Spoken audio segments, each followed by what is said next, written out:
Welcome to robust news में आपका स्वागत है। स्वच्छ भारत स्वच्छ अभियान, बेटी बचाओ बेटी पढ़ाओ, खूब पढ़ो आगे बढ़ो, इतना पढ़ो कि पढ़े रहो। देश की ये स्थिति है।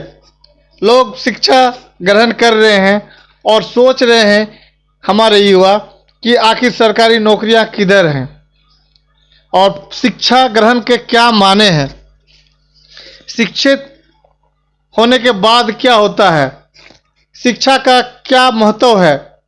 बहुत सारी बातें हैं जो शिक्षा से जुड़े हैं और बेरोजगारी से जुड़े हैं। सरकार कह रही थी कि 2 करोड़ रोजगार देंगे।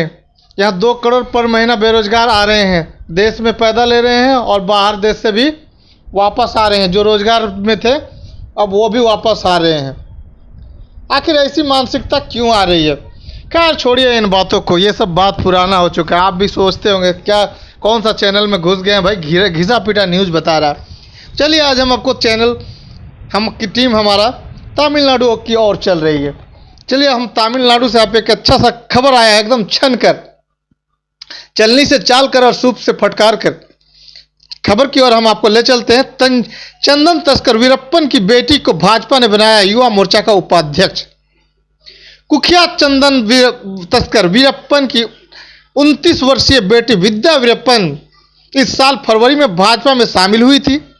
तमिलनाडु युवा मोर्चा की उपाध्यक्ष बनने के बाद विद्या ने कहा कि वह किसी खास समुदाय से नहीं जुड़ी, उनका मानवता में विश्वास है।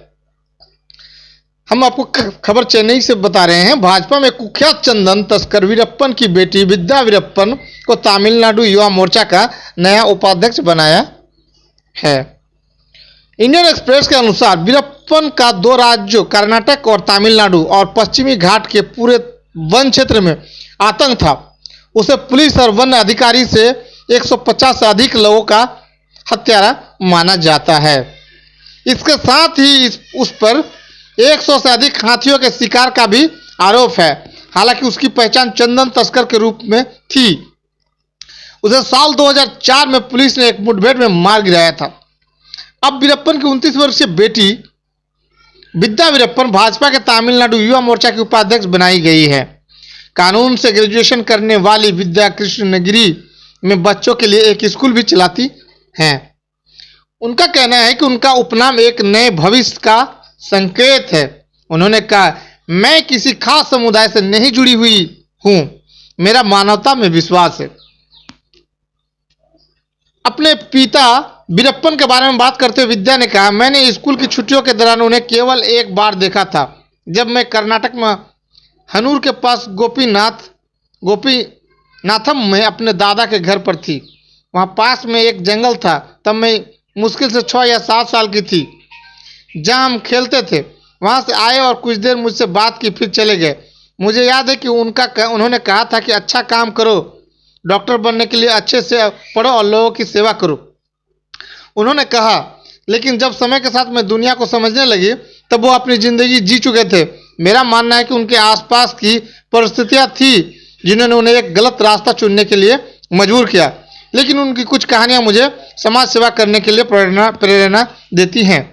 बता दें कि साल 2000 में वीरप्पन तब राष्ट्रीय मीडिया में छा गया था जब उसने कन्नड़ फिल्म अभिनेता राजकुमार का अपहरण कर लिया था और फिर कुछ हफ्तों बाद छोड़ दिया था। इसके 4 साल बाद के विजय कुमार के नेतृत्व वाली Tamil Nadu police special task force STF ने एक मुठभेड़ में उसे मार गिराया था। कुमार आगे चलकर केंद्रीय गृह मंत्रालय में एक सुरक्षा सलाहकार भी बने थे। अपनी किताब वीरप्पन चेंजिंग द ब्रिगेड में कुमार ने लिखा है कि किस तरह से चेन्नई के एक अस्पताल में विद्या का जन्म हुआ था जब उनकी मां ने पुलिस के सामने आत्मसमर्पण कर दिया था। इसके बाद विद्या को एक महिला हॉस्टल में रखा गया जहां STF अधिकारियों ने उन्हें विद्या रानी नाम दिया। किताब में वीरप्पन की छवि को एक अन्य पिछड़ी जाति OBC वन्नियार के लिए रॉबिन हुड की बताई गई है। विद्या ने कहा, वह कभी राजनीति में नहीं थे, लेकिन उनका दृष्टिकोण और कार्य उनके आसपास की दुनिया की उनकी समझ पर आधारित थे। वन्नियार समुदाय के लिए उनके काम के बारे में कई व्याख्याएं हैं। वास्तव में उनकी मां मुथुलक्ष्मी अभी भी भाजपा की सहयोगी एक वन्नियार पार्टी PNK की एक शाखा तमिझागा वाजउरी में काची TOK से जुड़ी हुई हैं। हालांकि विद्या इस साल फरवरी में भाजपा में शामिल हुई। दरअसल कुछ साल पहले एक स्थानीय नेता ने पहली बार उन्हें तत्कालीन केंद्रीय मंत्री पोन राधाकृष्णन से मिलवाया था। उन्होंने कहा, मैं समाज सेवा करना चाहती थी और राधाकृष्णन ने सुझाव दिया कि मैं पार्टी के लिए भी वही काम कर सकती हूँ। विद्या ने साल 2011 में अपनी मां और समुदाय के खिलाफ जाकर प्रेम विवाह किया था। खबर कैसी लगी? चैनल को सब्सक्राइब करें, कमेंट में अपनी राय दें।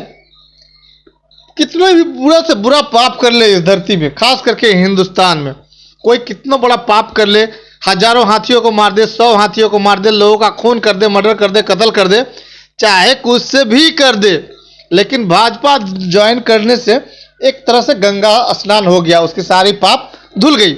खैर, खबर कैसी लगी? चैनल को सब्सक्राइब करें, कमेंट में अपनी राय दें। अब पाप धुलने का क्या तरीका है वो अगर आपको नहीं समझ में आया हो तो कमेंट में अपनी राय दें। आपका दिन शुभ रहे। Thanks audience, thanks listener.